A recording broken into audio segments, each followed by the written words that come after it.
My name is Emma Carter. I was born in the small town of Raleigh, North Carolina, in the summer of 1935, nearly 9 decades ago. Some people describe my life as long, others call it rich, but to me it is deeply, sometimes painfully real. Today, I want to share my story, not as a list of accomplishments, but as an honest reflection of pain, growth, love, and purpose, childhood, roots and early loss. I grew up during a time when life was simple, but the world was complicated. My earliest memories are of my mother's laughter and my father's calloused hands. We weren't wealthy, but we had connection, and in that era, connection was everything. World War II was raging when I was a child. My oldest brother enlisted, and he never came home. The war took him. I remember how the silence in our house grew heavier after that, heavier than any grief I've felt since. This loss was my first lesson. Life doesn't always give you reasons you can understand. Pain enters without invitation.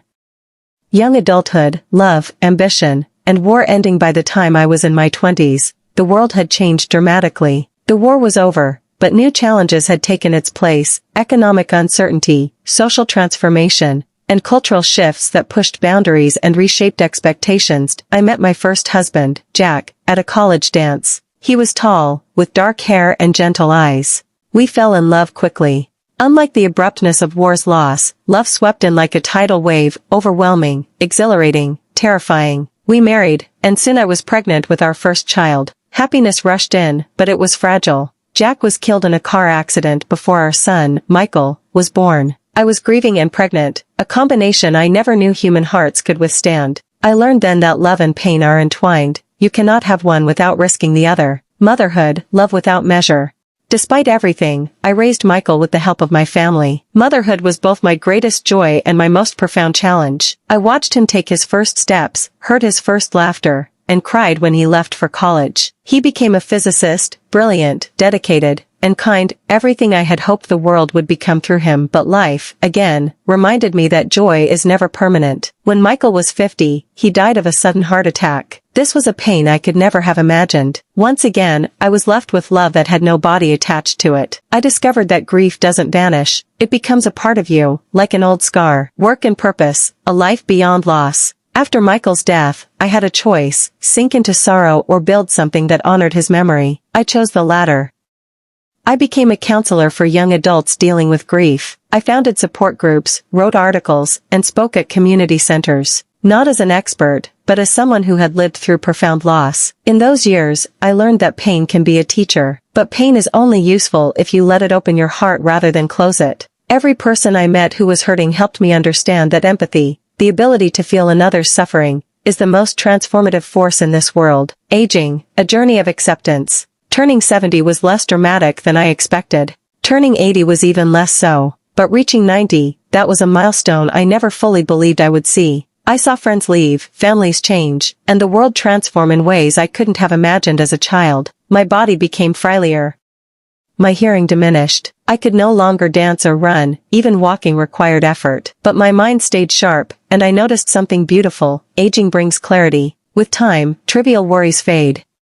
What once felt monumental becomes small in light of life's fragility. I realized that the true measure of life isn't years lived, but moments truly felt, moments of connection, kindness, laughter, and even moments of sorrow, because from sorrow we understand gratitude, the hardest lessons. There are lessons no book can teach, only life can. Let me share truly painful truths, the ones I learned at the price of real experience. Life is unpredictable. We plan, we hope, we dream, but life often has its own plans. The secret isn't controlling life's direction, but learning to adapt without losing yourself. Pain is inevitable, suffering is optional. Pain comes, but suffering is a choice. Suffering is resisting reality. Acceptance is the path to peace. I didn't always accept it. I cried, I fought, I questioned. But eventually, I learned to embrace life exactly as it was, not as I wished it to be. Love is the only legacy that matters. You can lose everything else: wealth, status, physical strength, but the love you give and receive is eternal. That love surrounds you like a halo in the moments you need it most. Your story matters. Every person you meet is fighting battles you never see. Don't discount your own experiences, and never dismiss someone else's pain. Everyone's story is a universe of triumphs and tragedies. Wisdom I wish I knew sooner. There are things I wish someone had whispered to me when I was young. You don't need permission to be yourself. Be authentic. Life is too short to live as someone else's version of you. Choose kindness, especially when no one is watching. Character is not what you do in public, it's what you do when unseen. Regret nothing, but learn from everything. Regret keeps you stuck. Learning sets you free. Greet each day with gratitude. You never know how many mornings will follow. Appreciate each one. My current life, at 90 plus now, in the autumn of my life, I wake up early each morning to make coffee and watch the sun rise. I read, sometimes write poetry, and keep notes of things I notice, thoughts about humanity, kindness, time, and aging. I have grandchildren and great-grandchildren. Their voices fill my home with laughter that still makes my heart beat faster. I tell them sometimes, life is both beautiful and brutal, but the beauty outweighs the pain if you let it. My body may be old, but my spirit remains curious. I ask questions, I learn new things, and I still love deeply. I chuckle when people say they want to live to 90. I think, it's not the age that matters, it's how you live each day. What I hope you take from my story. If there's one thing I want you to remember, it is this: your life is not measured by the years you live, but by the depth of your experiences and the love you share. Pain will come, and that's certain, but you have the power to shape the meaning of that pain. I hope my story helps you see that loss doesn't make you weak, it makes you human, and in our shared humanity lies connection, understanding, and ultimately, hope. Thank you for listening to my truth. Emma Carter.